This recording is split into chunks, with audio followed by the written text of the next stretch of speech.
Hello and welcome to ManLab, where we strive to release the image of the modern male from the concrete jodhpurs of your preconception.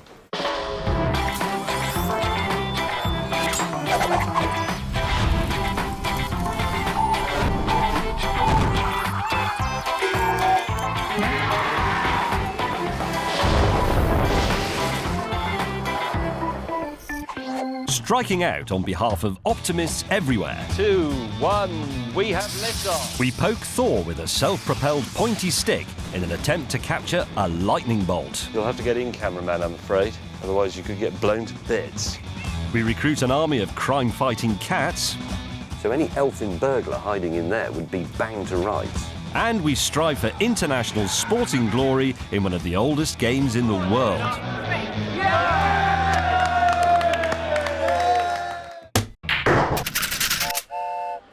Bruce Springsteen told us that you can't start a fire without a spark, and this has always been true.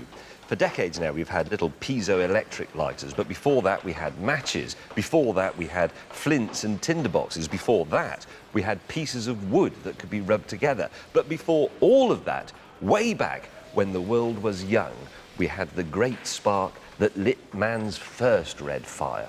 The very thing that Freddie Mercury said was very, very frightening. Lightning. Since the dawn of time, mankind has cowered in awe at the destructive power of a decent thunderstorm. The Old Norse sagas told of thunder god Thor striking down his quaking enemies with Mjolnir, his lightning-emitting warhammer. In Greek mythology, Prometheus stole fire from the gods for us mortals to use, and in doing so created the first human skill that gave us progress and civilization. We could buy a lighter, but where's the skill in that? Fire! Much better to steal the spark ourselves by capturing a bolt of lightning. Right, we're now going to talk about Nikola Tesla, 1856 to 1943, one of the great electrical pioneers, probably the closest thing we've had to a human being who does understand electricity. He's been called the father of the electric motor. He was a champion of alternating current and the widespread distribution of electricity on what we would now call the national grid. Among Tesla's many inventions was this, the Tesla coil. It actually belongs to Steve. Well, how does it work, actually? Well, all the Tesla coil is a special kind of transformer, and Tesla invented it to experiment with wireless power and radio. Tesla built increasingly larger versions of these coils in an attempt to develop the first global wireless power grid. Inadvertently, he invented a form of man-made lightning, which should give us a chance of seeing what we're dealing with. The voltage on this is enormous, isn't it? Yes, it's about 250,000 volts. Can you fire it up? Yes, well, everybody stand back a safe distance, please. What is a safe distance? About 2 meters or so. Lights off.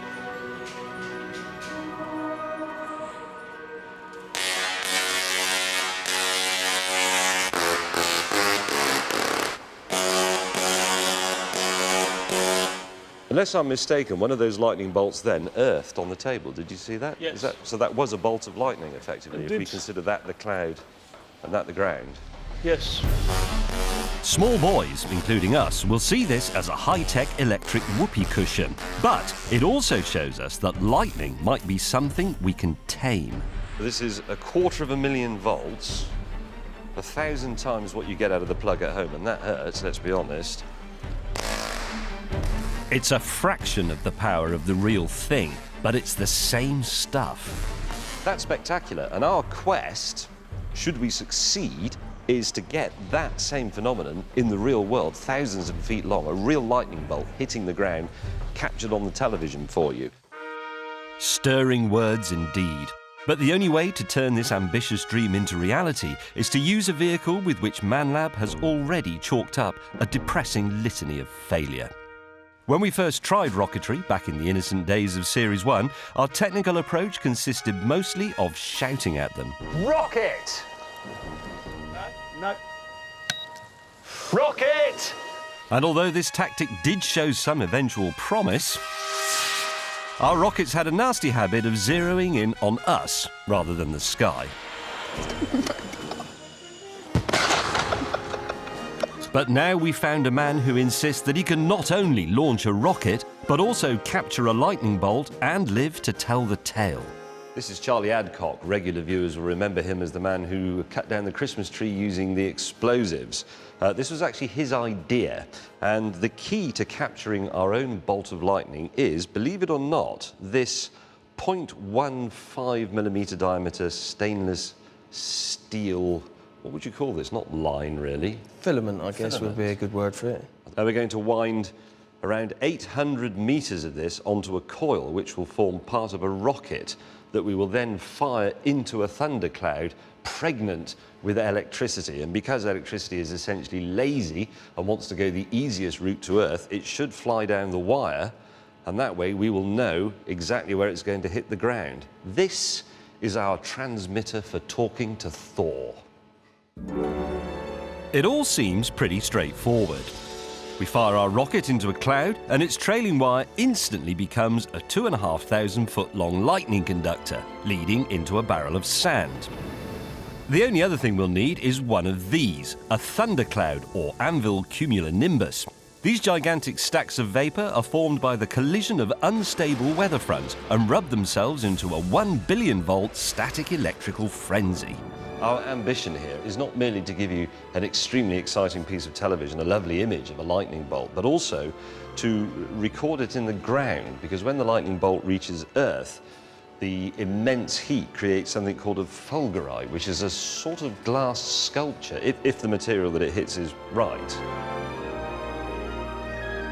When the lightning hits our barrel of sand, the immense heat will instantly turn it to glass, leaving a three-dimensional record of the lightning bolt. And this will be our trophy. It couldn't really be any simpler. It doesn't mean it's going to work, but it should do. To ensure our filament doesn't snag or break during the attempt, we're using a computerized lathe to wind it neatly around the fins of the rocket. But to be perfectly honest, breaking the wire is the least of my worries. It's a well-worn cliche, but we really should say don't try anything like this at home. Don't go standing on the roof with a long stick and a piece of thin wire and pointing it at thunderclouds and things, because it's potentially very dangerous, isn't it? We're going to have to stand back. There is a significant electrocution hazard. Since he's clearly already received a glancing blow to the head from Thor's hammer, Charlie insists on a test launch to practice our safety procedures. Time to confront our rocketry demon. This is the flame pit of our rocket test launch facility. This is merely a way of making sure that the rocket launch, filament trail all works. This is not a thundery day. Those clouds are too high, they're the wrong sort. And apart from anything else, this SkyScan device, used by people who work up pylons, tall buildings, warns of the build-up of electrostatic activity. It's on, the range is set to 0 to 3 miles. If there was anything threatening within an immediate radius, we'd know about it, and there isn't. So, this is a safe launch, but we're going to also practice the safety procedures that we'll have to use in a real storm, because obviously we can't stand here next to this long piece of thin wire going while it goes into a thundercloud.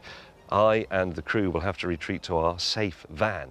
This is a full dress rehearsal, so we're also testing this electric field mill. It tells us when the overhead clouds are fit to burst with static and is outstanding in its field. So this is measuring the electric field in the atmosphere.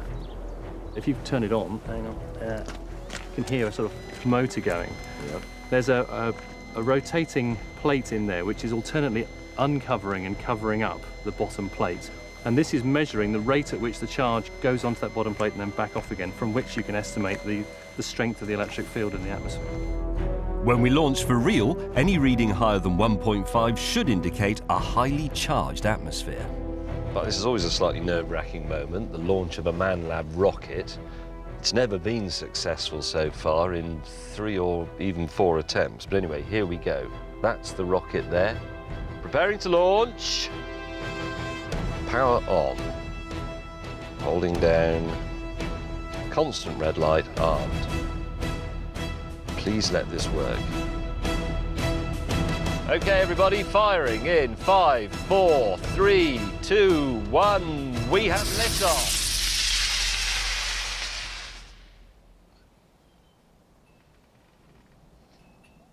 It worked. Absolutely tremendous. You will have noticed there wasn't a bolt of lightning.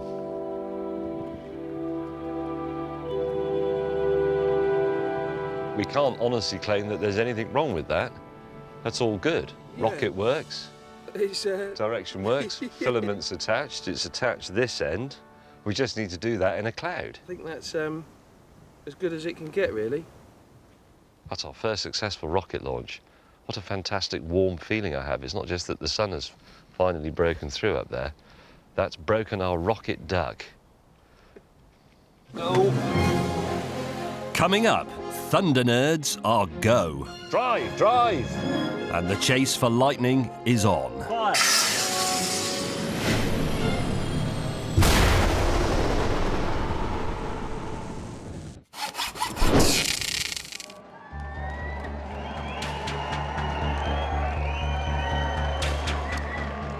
A number of viewers have written in to say that ManLab hasn't exactly covered itself in golden glory in the grueling arena of sports. Here are a few action replays. Let's face it, I was rollocks at boating. I was firing blanks in dueling. I got hobbled in the 100-metre sprint, pulled a muscle in the pool, and I can't even take a penalty. Oh, you mug! Everyone hates you now! However, we now think we've found an event in which we can compete successfully at an international level.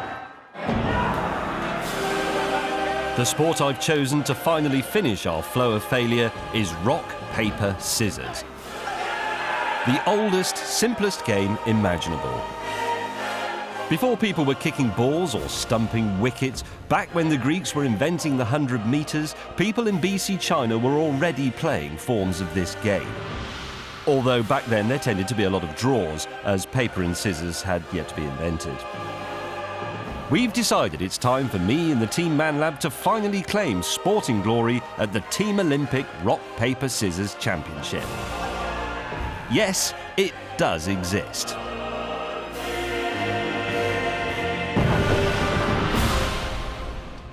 Now, this isn't a joke. There is such a thing as a UK RPS champion, and here is his trophy, a very valuable piece of silverware, said to be worth up to 500 pence. So, Max, I think we should have a game. Yeah, absolutely. Right, OK. 1, 2. 1-0 to you. Yep. 1, 2. 2-0. 3-0. 3-0. 4-0. 5-0. 6-0. That's amazing. Rock, paper, scissors is surely a game of chance. Unless you're Abu Hamza, you're as likely to win as the next bloke. Or are you? There is obviously more to this game than simply luck. We're going to do a little bit of analysis. We're going to replay mine and Max's game from earlier on in slow motion, and we're going to join a psychologist who specialises in sports people to see if we can find out what makes this game tick. Dr. Tim O'Brien is an elite performance psychologist. If anyone can unlock the mysteries of RPS, it's him. There clearly is something happening psychologically. There you are, scissors. James, you slightly move before you do the scissors, giving Max an opportunity to see your hand. That means he has to be very quick, doesn't it? It's like rock for you. Yes, it is. How did you know? Your hand's very, very tight. Too tight. You don't look like you're going to release anything. Are you aware when you're playing of using a technique? I'm watching how your body is, where your hand is, and what you're going to do. It's a very good point, because I was watching my own hand, which is stupid because I know what that's going to do, know what isn't you're it? doing, Because yeah. it's in my own brain. I should be looking at him. Also, if you notice, when you're losing focus immediately, nodding. A little shake of the head there. Yeah, negative body language. Yeah. Max is laughing at you. Yep. It's looking to me like you need to develop a technique that works for you. And then there are the standard techniques for all performance sports to avoid any distractions, stay focused on winning, and also not be affected when it doesn't go well for you. Armed with Max and Tim's invaluable techniques, I get down to work, determined never to suffer sporting humiliation on national television again. 1, 2, 3. I won. Did I? I never know when I've won. A day's practice, combined with motivational montage music, sees my technique perfected.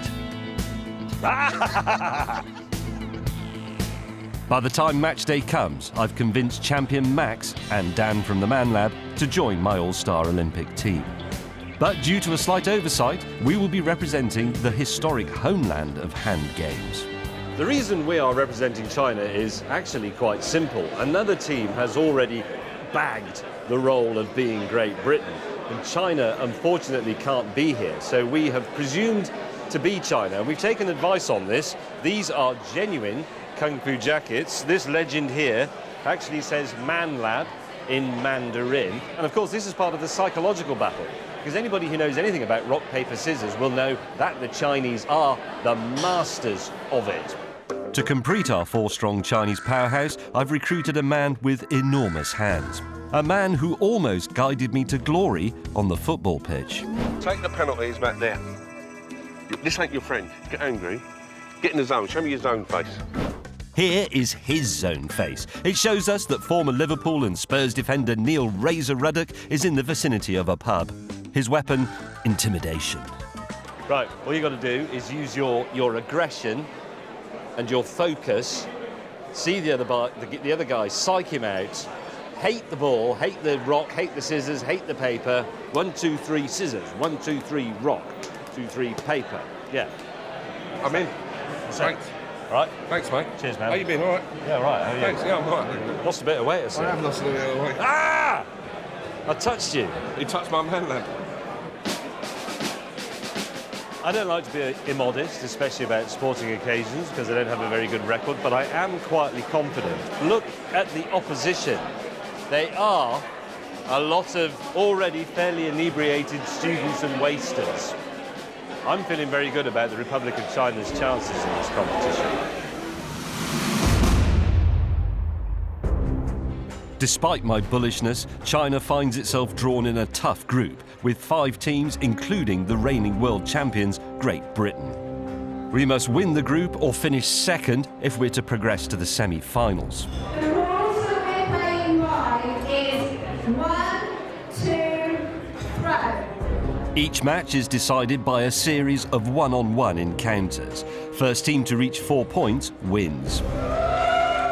With the atmosphere building, I repeat to myself the simple tips that might guide our team to glory. Watch your opponent's hand. Don't signal your throw.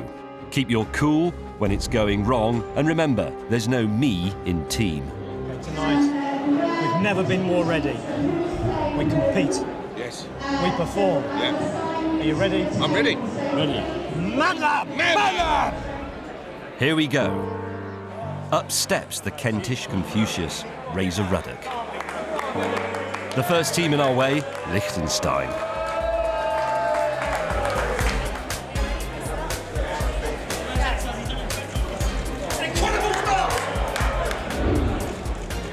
A strangely nervous Razor squanders the opening point. But Ice Cool Max steps up to level the scores, 1-1. China! Not the ball! Dan from the Man Lab throws it away. Next up, me.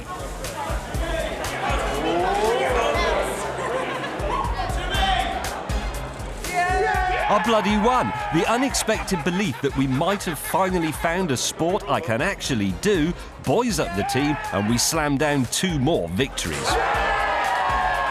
Winning our first match, 4-3. We're now at the top of our league table, but our next match is the big one. Champions, Great Britain. Right, guys, well done, every one of you. Everyone contributed. What do you think? How do I deal with my nerves? There's nervous stuff in there. I let the pressure get to me a bit. I was watching my own hand, not the other guys. I was a bit lucky, I have to admit. Right, the next team, it's GB. So we get ready, we carry on believing in the team, we do it together. Come on, let's show them who's the boss. But our second game starts with Team China in disarray. Razor! Come on, Burger. He's at the bar. Razor's attempt at calming his nerves costs us dearly with a crushing defeat. And Max is quickly disposed of. Even a feisty comeback by Welsh Dan is cancelled out as I completely stuff it up. What's the score? We're match point down to the world champions. Our rock, paper, scissors hands are of clay, but cometh the moment.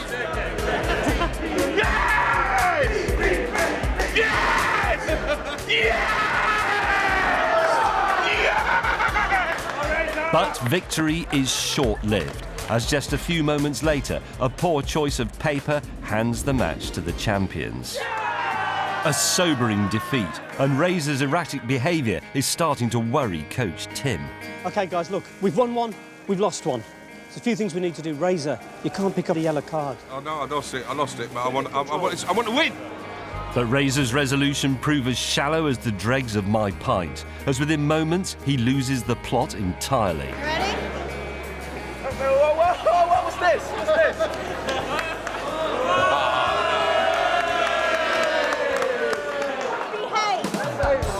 We picked Razor because he's big and frightening, but beer has blunted his competitive edge. We go on to lose to Vatican City, and we get off to a terrible start against Lapland B. Facing an early exit from the competition, a chastened Razor grabs the game by the scruff of its neck. Yellow card forgiven, we're finally back in full flow. Who's well done. Hey, we've won. It's a crucial victory. We're now at 2 wins, 2 defeats. The whole of my plight to claw back some semblance of sporting credibility rests on this next match. To stand any chance of making it through our league, we must tackle the might of Indonesia. Yes! But our old foe nervousness is lurking ever near. It's Razor's final warning. No. And I've got my own problems. Try as I might, I just can't throw a winning hand.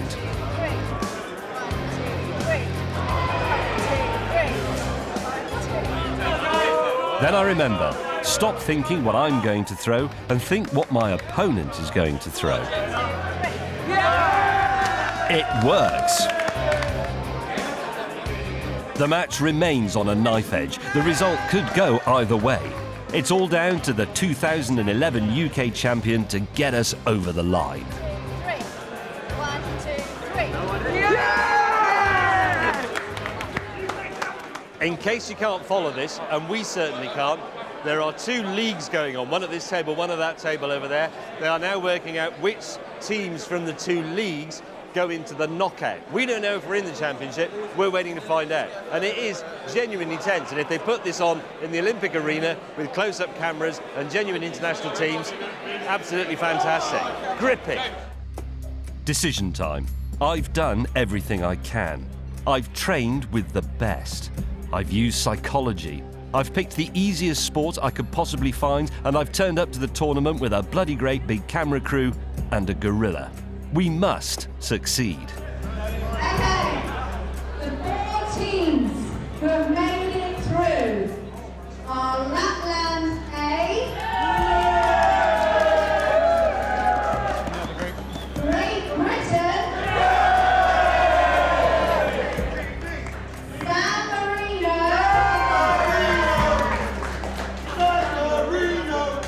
and the last team is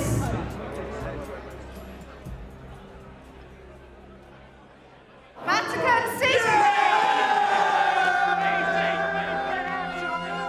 Oh no, it's happened again.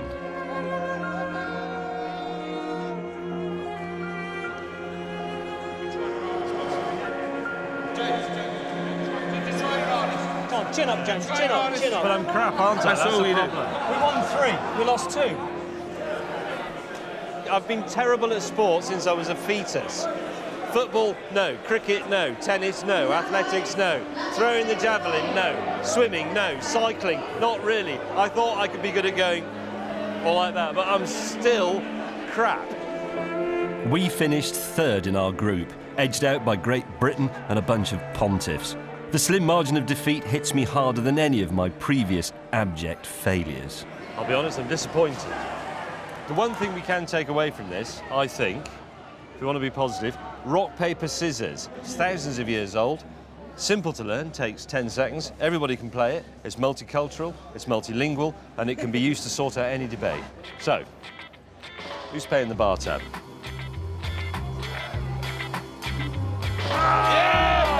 In case there are any avid RPS followers watching and who missed this year's newsletter, Lapland A went on to win the tournament while we championed the sport of beer drinking. The remainder of the night is remembered as a grey fog.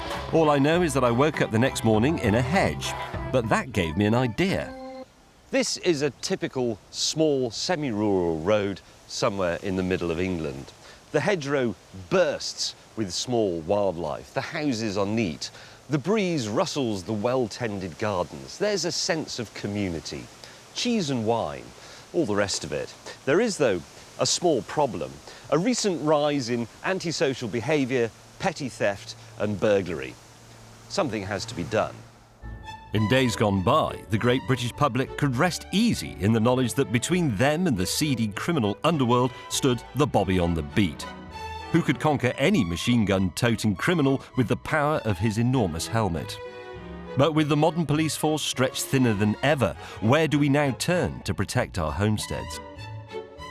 The locals have done exactly what you would expect. They have established a neighbourhood watch scheme. But the problem with neighbourhood watch is it is a little bit boring. If you're on duty, it's a little bit like being the designated driver on a stag night. You can't have a drink, you have to patrol the streets, look out of the window and so on. We believe that we have overlooked a vital, underused community resource. This resource has a top speed of 30 miles an hour. At night it can see 6 times better than a human. It carries piercing weaponry and has an operational duration of 9 lives. We are going to turn a local neighbourhood of cats into a surveillance-equipped, omnipresent long arm of the claw. A lightning-fast, crack feline neighbourhood watch.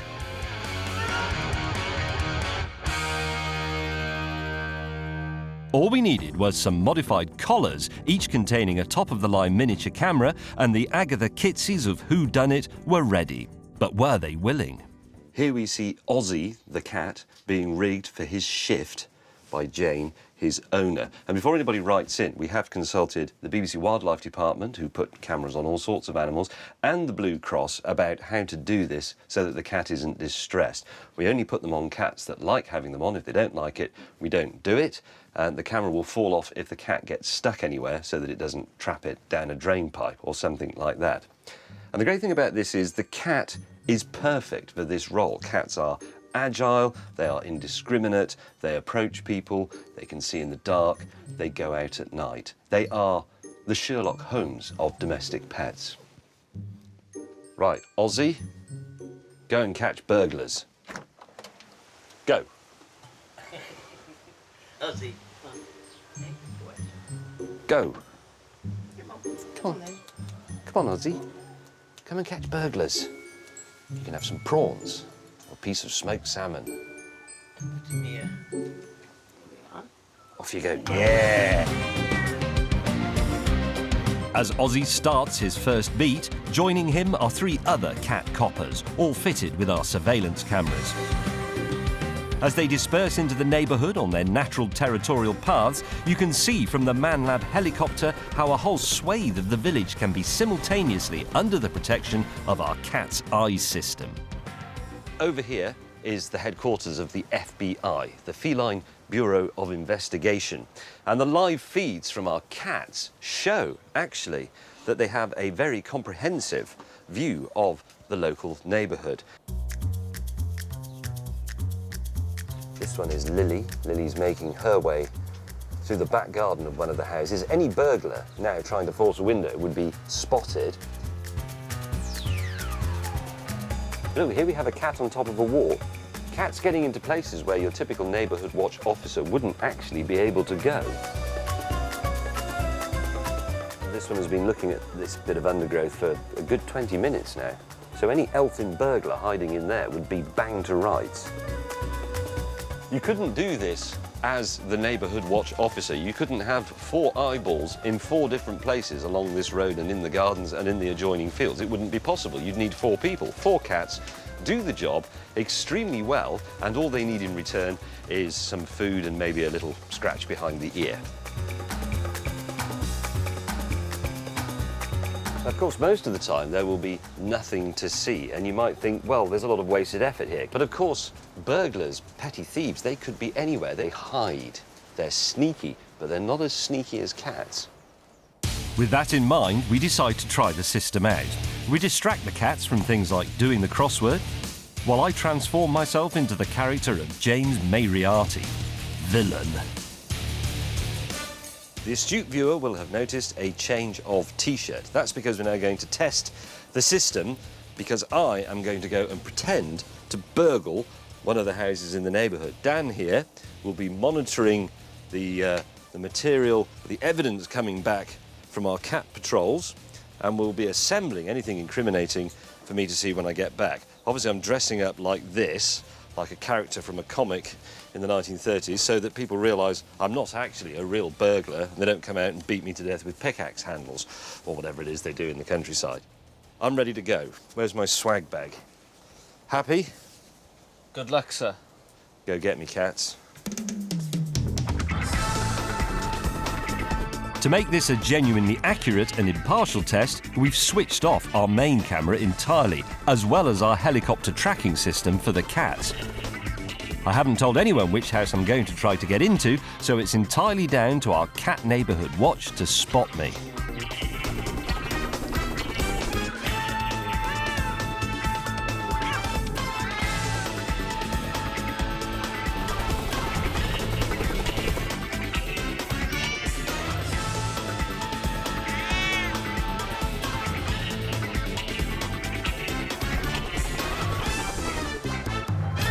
Right.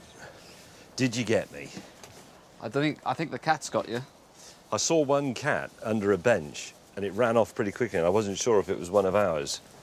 He was too quick for me to see if he had the camera on. Some fish. Right. Cat by the fish pond. That one's cleaning himself. Oh, I'm not sure we can show that. Oh, that's my feet. Oh, there we are. That's the car on the drive of the house that I burgled. I stopped and tried the door. Oh. Ah! Hang on, that's the one under the bench. That's very obviously a burglar from the Beano.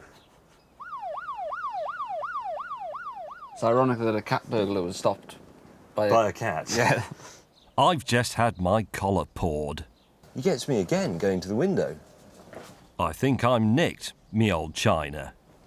That's not bad, is it? You're outwitted by a cat, James. And that would stand up in court as well as any CCTV footage, anything like that. That's just what it is, isn't it, really? Some sort of cat cam footage. Cat cam. There are currently 8 million domestic house cats in the UK. That's enough to revolutionise community policing overnight. Now to put my own misdemeanours before the rozzers. Right, is that downloaded onto the little flashcard? Certainly is. I'll leave you to it. Top man. And now we shall make use of another much maligned and underutilised British urban animal. The nearest police station is 5 miles away. With a top speed of 58 miles per hour, it's time to launch Lieutenant Pigeon. This little fella is actually a police homing pigeon and is trained to go straight to the cop shop with the evidence. Sorry about that, mate. Off you go.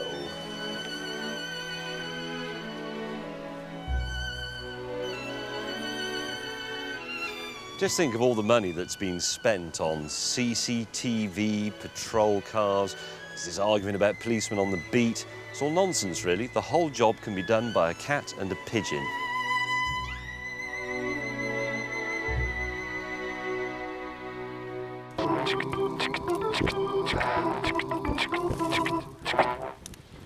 Now, every man knows that any condition in the world can be sorted out with carbolic soap and a wire brush. But what about Simmy's hands? Here's a brief flashback to him eating a pizza earlier in the series.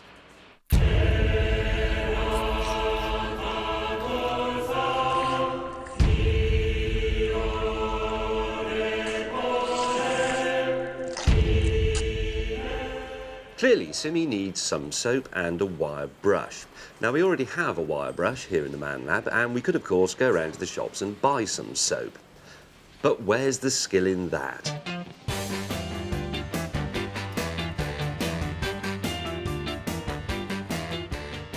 Right, making your own soap, you need some beef fat, which has been dissolved with water and set in the fridge overnight. That's what this is here. You need the lye, which is caustic soda, which you mix with distilled water.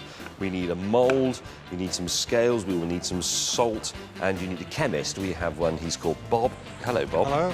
The kind of soap we're going to be making is old-fashioned coal tar soap. But you'll have noticed that our thrilling table of ingredients doesn't include any coal. Someone from the Man Lab has to venture deep into the bowels of the earth to dig some out for us. Rory volunteered following a vote and was immediately dispatched with his favourite Club Megamix 150 miles away to the Big Pit coal mine in Blenarvan, Wales. As well as being a somewhat unlikely ingredient in our soap, coal was once the industrial lifeblood of the nation, the fuel that fired Britain's might.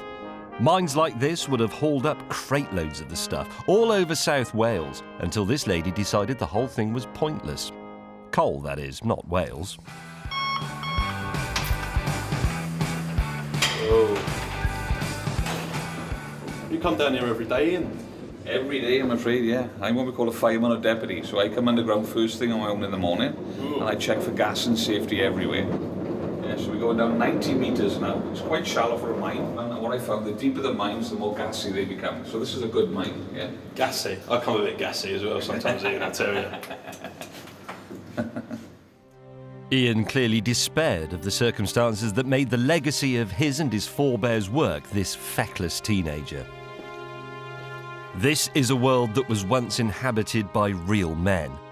Men stout of heart and strong of arm, who chiselled away in the blackness so that Britain could resonate to the beat of her awesome industry, power and speed. Nowadays, these tunnels are frequented by rather different blokes. Ian said that this just happened to be Jedward's favourite Welsh mine, but it seemed more likely that we had in fact found the black pit that spawned them. Sensing a plot, we told Rory to get chipping and to get out before they came back and gave him a job. Oh, that'll have to be enough. Coal-mined and devastated at missing his chance to meet one of his mixtape heroes, Rory heads back to the lab, where we'd been waiting around the chemistry table for 2 days. Come in. Thank you. Well done. Go and have a shower. No, you can't. We haven't got any soap. Go and have a seat. We'll come back to you in a minute. The first and most important thing we can do, I think, is extract coal tar from coal. Oh, blimey. Oh, lovely. I'm quite excited about this. Considering this is the Man Lab, it's about time we got some bubbling test tubes in here and did some chemistry. Do we get to light something now and blow it up? Or... Why do you always think chemists blow things up? That's the only reason anybody does chemistry at school, isn't it? Smells and bangs. Bang! This may be a little less mad scientisty than we were hoping for, but we are getting the reaction we need.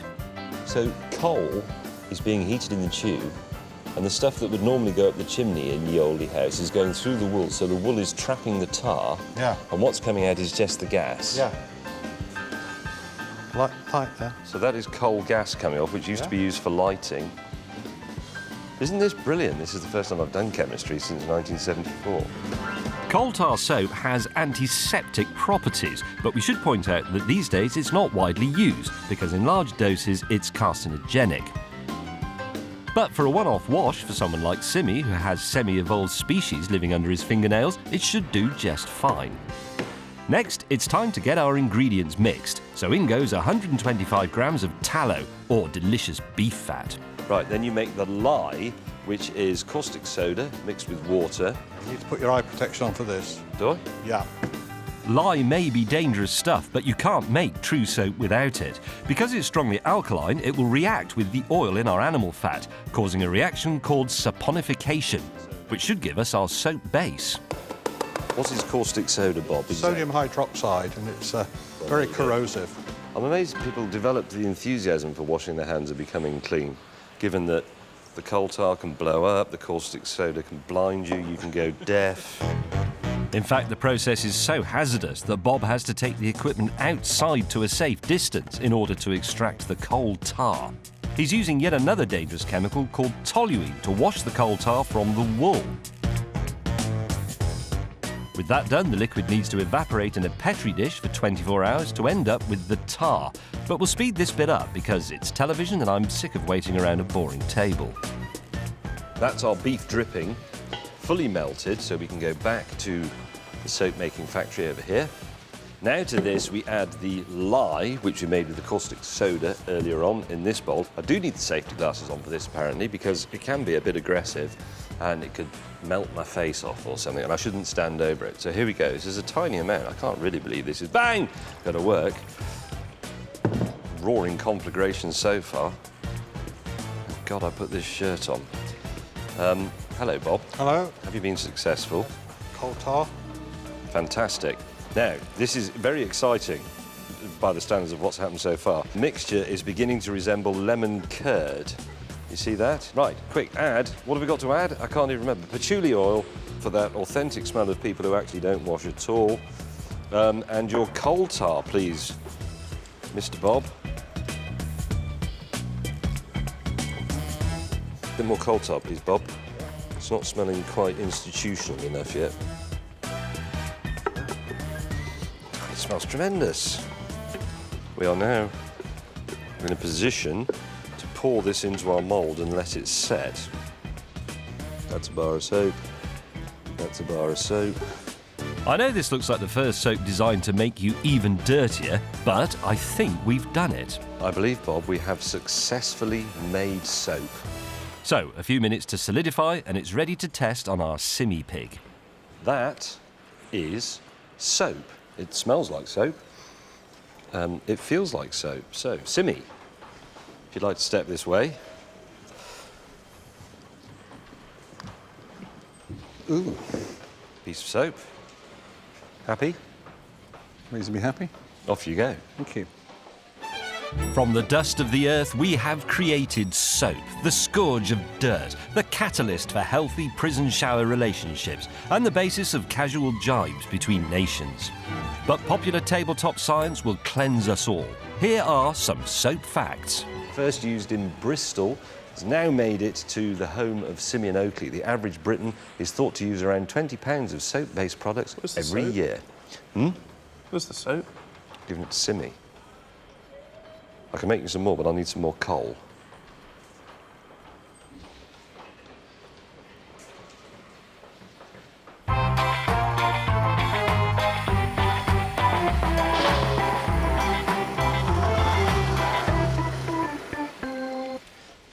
Dear Man Lab, I come from a very clumsy and ill-mannered family.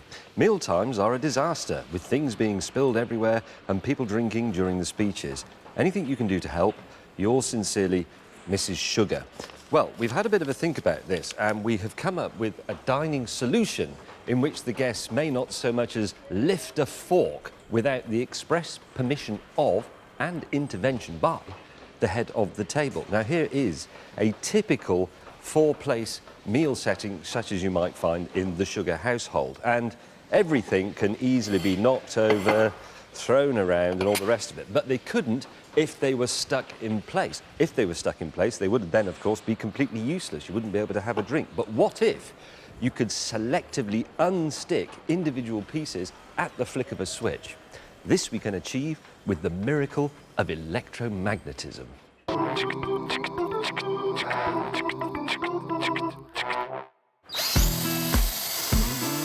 So, we set about hacking into the beautiful Solid Pine Scandinavian Unlimited Edition £22 table, which was kindly lent to us by Television's Oz Clark. Nice.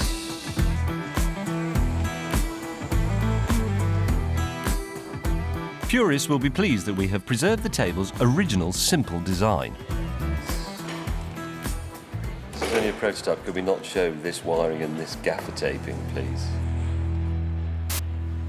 To test our magnetic table, we've convened an elegant and sophisticated Man Lab dinner party. I like your coif. It looks really fluffy.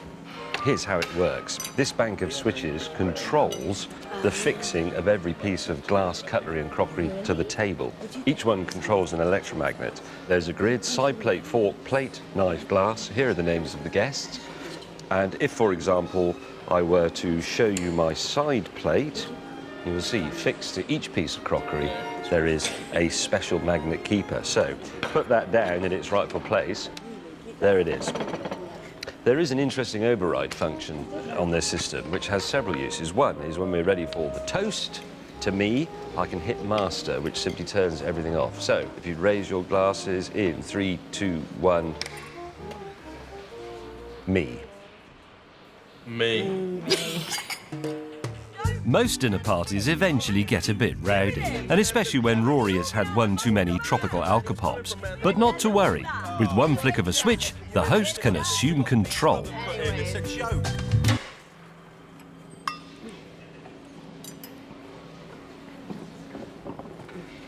The other very obvious application for this is at sea, where obviously the table can't be relied upon to remain flat and level, and also if the crew is mutinying and you know, threatening to drink all the rum on the first 3 days of the voyage. If you could all just put your bits down for a minute. If we sort of simulate being at sea with your knees. So you go, whoa, whoa, whoa, it's rough, it's really rough, but you tip it, let you go through waves like that. Nothing falls off. And then as it, you know, go through the waves and then it gradually calms down. Sea gradually settles, put it back down on the floor then. So there you are, restored to calm. So there you are with the application of simple DC circuitry, some single pole, single throw switches, transformer, a power supply, some soldering, lots of soldering. We've restored order to the chaos of the British dining table, the nucleus of the family and of discussion and the art of conversation and progress. Absolutely marvellous. All done with magnets. I hope that's what you were looking for, Mrs. Sugar.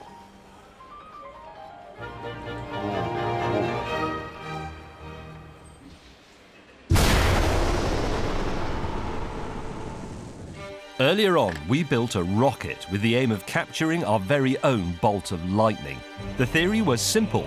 We'd fire a rocket trailing 800 metres of fine steel wire into a thundercloud and conduct a lightning strike down to our waiting tub of sand. The test firing goes without a hitch. 3, 2, 1, we have liftoff. It worked. But then we were hit by a rare phenomenon, a British summer. In response, we launched Operation Barbecue. Does anyone want a burger? A weather-changing tactic never known to fail. And even before the diarrhea had subsided, the clouds rolled in and I received a very interesting phone call. Sean, are you on? Yeah. Hang on, Helen, sorry. Are you running? Yeah. Yeah, go on, go on. It's the Met Office. Yeah? Yeah? Brilliant. No, we'll go now. Thank you. Bye, bye. Lightning on Salisbury, come on. Lightning. Go to the van, who's got the van keys? I got it. Go.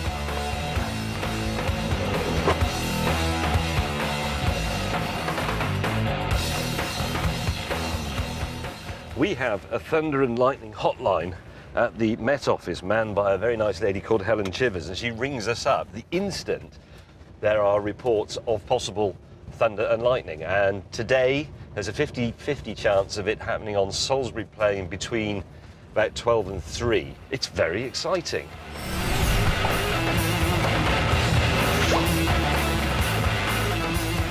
We are now on Army property. The red flag is flying specifically because we're about to launch our rocket.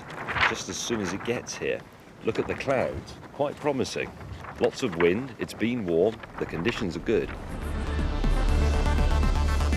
An hour later, the rocket eventually shows up, bearing news that our expert Charlie is held up.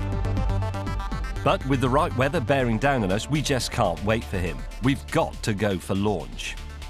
We're aiming for that cloud, which isn't directly above the rocket, but we've allowed for the wind. We should go into that. Is everybody ready? Right, arming rocket. Armed.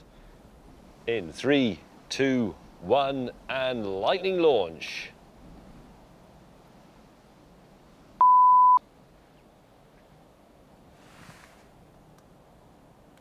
Ambrose? Go for it with the fire extinguisher. The ManLab rocket jinx is back. By the time we've put out the small fire and replaced the burnt-out wiring, Is it with the yellow wires or black wires? we've missed the weather and lost our opportunity. To have any chance of success, we need to be quicker, sharper, and better. By the time the next call from the Lightning hotline comes through, we are ready. We've practiced our launch procedure, and we've armed ourselves with cutting-edge mapping technology that pinpoints lightning strikes in real time. We're heading to this sort of area in Somerset, where there have been lightning strikes in the last 10 minutes and the last 20 minutes. This time we've had the rocket pre-rigged on its special trailer. It's a straightforward bang, bang, bang, set up, retreat to the van, countdown, fire when ready. This time we deploy like Fighter Command in 1940. Within minutes the rocket is up and our lightning detection kit is screaming scramble. This is very promising. We've had 3 strikes on the 0 to 3 mile range. We heard one of them. We got an excellent reading on that. We've got a rocket set up. That cloud there is a thunder cloud. It's going up. Is it? Well, let's get in the van. Get in the van. In the van! You'll have to get in, cameraman, I'm afraid. Otherwise you could get blown to bits. We're ready. Right, launching! 3, 2, 1, and we start. Come on.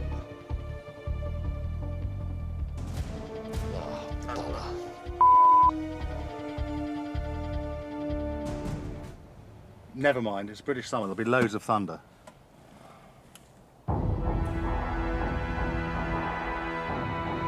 As the days pass, our launch tally starts to rival NASA's. Fire! While our success rate remains an obstinate 0. Going in 3, 2, 1, and fire!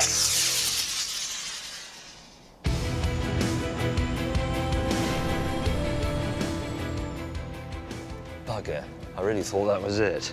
Charlie the ferret's already in the bushes. After a dozen fruitless attempts, we're still no closer in persuading Thor to come out and play. Not only that, we're running low on time and rockets. Where the bloody hell are we going? There's a happy holiday atmosphere aboard the rocket van. Everybody's got up very early on Sunday to do this. As you can imagine, the mood is cheerful, upbeat and positive. When's lunch? Yeah. That's a good point, actually.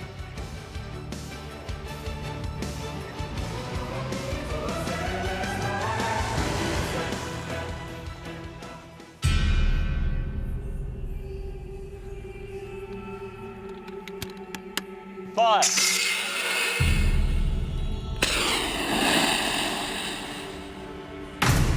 After a month drawing a ballistic blank, we're down to our last pair of rockets. The trick is to pick your spot and be patient. Well, we didn't get here on time.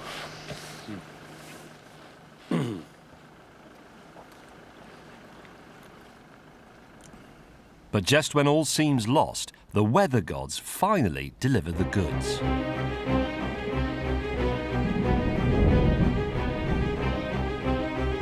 The Met Office have issued an amber storm warning. That's the second highest warning issued by the Met. There's some very stormy weather on the cards for the next couple of days across much of the country, affecting Wales, Devon. It's a bit of a classic updraft anvil-shaped cloud. There's probably a more technical term for it than that, but that is the sort of thing we want. This is where we are, look. Lightning, lightning, lightning. Tons of it. I think this is probably the best chance we're ever going to get. Come on. Drive, drive!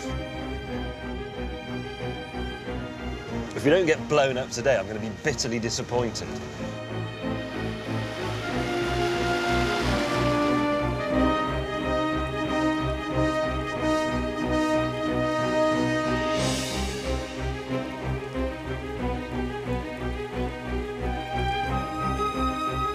Look at that. Hang on, there you go, flashing. It was 20 to 40 miles away, 8 to 20. It is coming this way. This box is brilliant and gives us hope.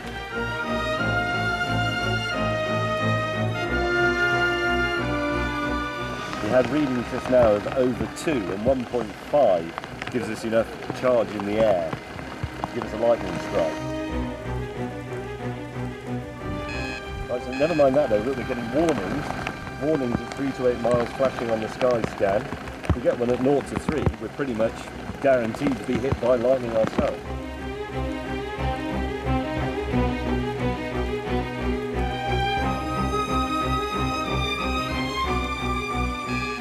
I just got a 0 to 3. Just got a 0 to 3. Oh, there's another one, can you see it? Yeah. See it go off. So I spark those cameras in. Yeah. Spark everything.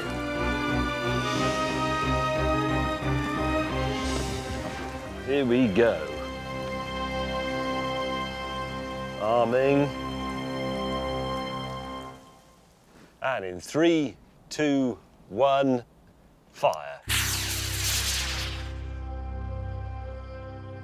This is our final entreaty to the god of thunder, to grasp our humble offering and hurl down his sacred fire.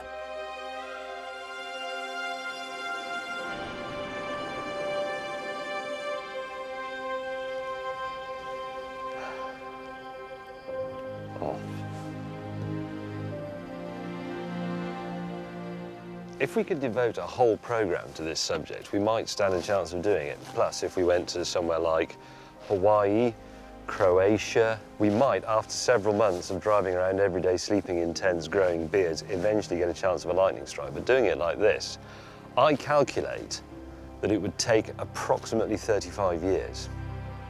As the great writer and philosopher Friedrich von Schiller once said, disappointments are to the soul what the thunderstorm is to the air. But in our case, it's that busy old fool, the unruly sun, who dashes our hopes. Nothing. Not a sausage, diddly squat, jack, nada, nildo. The only thing the yellow box of peril is telling me at the moment is that the battery's running out. I'm sorry.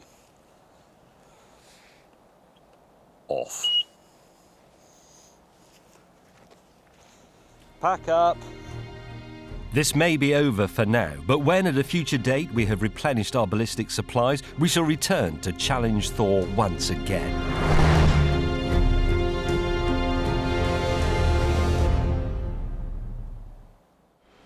Well, we're nearing the end of a disappointingly low voltage edition of Man Lab. So we thought we'd entrust the finale to someone who really did understand electricity, Nikola Tesla. Here to play us out with the theme from Man Lab, it's the Electric Lightning Orchestra. Thank you for watching, and goodbye.